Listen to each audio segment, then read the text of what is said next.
करते हैं ना लोग जो संविधान बचाने की बात करते हैं। अगर मैं बात करूं 2018 की, 2018 में इस देश में दलित समाज में दबे कुचले लोगों के खिलाफ ये भारतीय जनता पार्टी की सरकार एक कानून लाने का काम उसने किया था। जो आप लोगों के साथ जो दलित समाज के लोगों को मारने पीटने का, उनका पीड़न करने का काम करते हैं, इस मोदी सरकार ने उस एक्ट को हटवाने का काम किया था।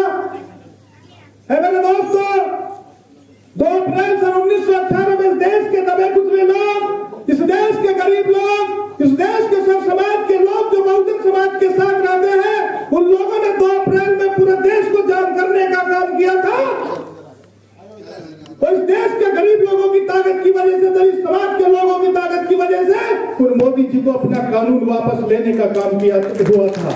लेकिन वो कानून तो वापस हुआ, लेकिन ये भारतीय जनता पार्टी के लोग हजम नहीं कर पाए, प्रधानमंत्री हजम नहीं कर पाए और मेरे नौजवान साथियों को घर से उठाकर रात को दबिश मारने का काम किया, उनके दरवाजे तोड़ने का काम किया।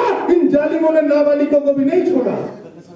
हम भी मधुनगर में हमने भी आंदोलन करने का काम किया था। हम पे भी 13 मुकदमे हुए थे, 307 का मुकदमा मुझ पे भी दर्ज हुआ था। है मेरे दोस्तों, जब मेरे नौजवान साथियों को घर से उठाकर ये थाने में उनकी चमड़ी उतार कर जेल भेजने का काम कर रहे थे, मेरे नौजवान साथियों पर उत्पीड़न करने का काम कर रहे थे।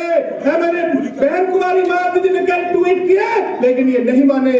फिर बहन कुमारी मायावती जी की वो ताकत है, बहन कुमारी मायावती जी आई और बहन कुमारी मायावती जी ने कहा कि सुन ले भारतीय जनता पार्टी के लोग और सुन ले अधिकारी जो आज मेरे नौजवान साथियों को, बहुजन समाज के लोगों को जेल भेजने का काम कर रहे हैं। अगर मेरी सरकार आई तो इन अधिकारियों को अगर रिटायर भी हो गए तो इन्हें घर से बुलवाकर इनसे हिसाब लेने का काम करूंगी। ये ताकत कुमारी मायावती जी की है। फिर हमारे लोगों पर अत्याचार होने बंद हुए। है मेरे दोस्तों, कहाँ है वे लोग जो संविधान बचाने की बात कर रहे थे? अभी अक्टूबर 2024 में वर्गीकरण का मुद्दा हुआ। ये भारतीय जनता पार्टी के लोग केंद्र में जिनकी सरकार चल रही है वर्गीकरण के पीछे पड़ गए। वर्गीकरण सब पढ़े लिखे लोग जानते हैं क्या होता है। अगर मैं बताऊंगा लंबी बात हो जाएगी। मैं पूछता हूँ, जब देश में वर्गीकरण का मुद्दा चल रहा था, कहाँ थे भारतीय ये समाजवादी पार्टी के अखिलेश नेता, जो अखिलेश यादव जो समाजवादी पार्टी के नेता हैं, कहाँ थे कांग्रेस पार्टी के लोग जो संविधान बचाने की बात करते हैं? है मेरे दोस्तों, कई बार बहन कुमारी मायावती जी ने प्रेस कॉन्फ्रेंस करी, कई बार बहन कुमारी मायावती ने ट्वीट किया, लेकिन भारतीय जनता पार्टी की केंद्र की सरकार नहीं मानी। फिर आदरणीय बहन कुमारी मायावती जी को बहुजन समाज के लोगों को आदेश करना पड़ा, बहुजन समाज के लोगों को आदेश करना पड़ा कि 21 अक्टूबर 2024 में फिर बहुजन समाज पार्टी के लोग कलेक्ट्रेट पे गए, धरना प्रदर्शन किया, अपना शांतिपूर्वक ज्ञापन दिया। जब वर्गीकरण का मुद्दा खत्म हुआ, उसमें भी बहन कुमारी मायावती जी का बड़ा भूमिका रही, बड़ी भूमिका रही। है मेरे दोस्तों, भारतीय जनता पार्टी या कोई भी पार्टी हो, बाबा साहब के नाम पर राजनीति करने का काम करती है। भारतीय जनता पार्टी बाबा साहब का नाम लेकर राजनीति करने का काम करती है। अभी कुछ दिन पहले दिसंबर की बात है, अभी मंजीत मेहरा जी कह रहे थे, एक अमित शाह जो होम मिनिस्टर है, इस देश का होम मिनिस्टर, पार्लियामेंट में खड़ा होकर कहता है कि अम्बेडकर अम्बेडकर अम्बेडकर अगर इतनी बार ईश्वर का नाम जप लेते तो 7 पीढ़ी की स्वर्ग में जाती। अखिलेश यादव, अमित शाह जी, मैं कहना चाहता हूँ, इस संविधान के माध्यम से हमें स्वर्ग मिल गया। हम धरती पर स्वर्ग बाबा साहब अम्बेडकर की वजह से है। अगर आपको स्वर्ग जाना है तो स्वर्ग जाइए, हम स्वर्ग में हैं। बाबा साहब ने संविधान देकर हमें स्वर्ग में पहुंचा दिया।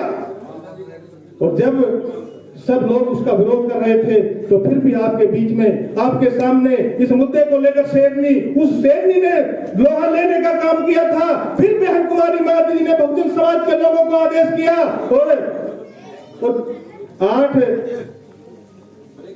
21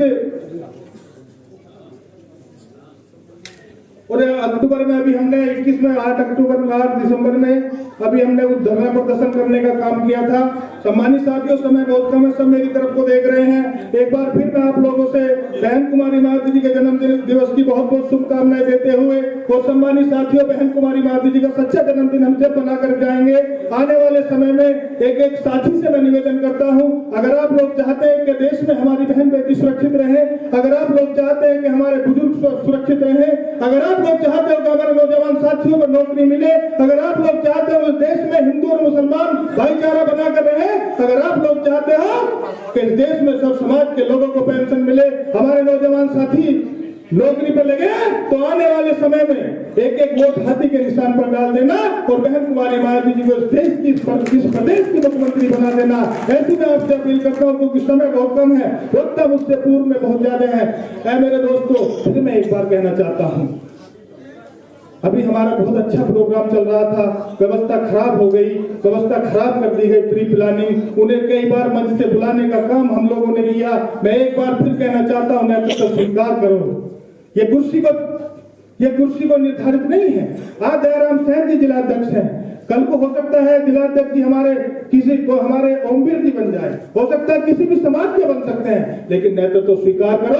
आज सच्चाई है कि बहन कुमारी मायावती जी ने हमारे बीच में जिलाध्यक्ष भाई जयराम सैन जी को बना रखा है, तो जयराम सैन जी हमारे जिलाध्यक्ष हैं। ऐ मेरे दोस्तों, ऐ मेरे नौजवान साथियों, सभी साथियों से विदा लेते हुए सभी साथियों से फिर एक बार बहन कुमारी मायावती जी के जन्म दिवस की बहुत बहुत शुभकामनाएं।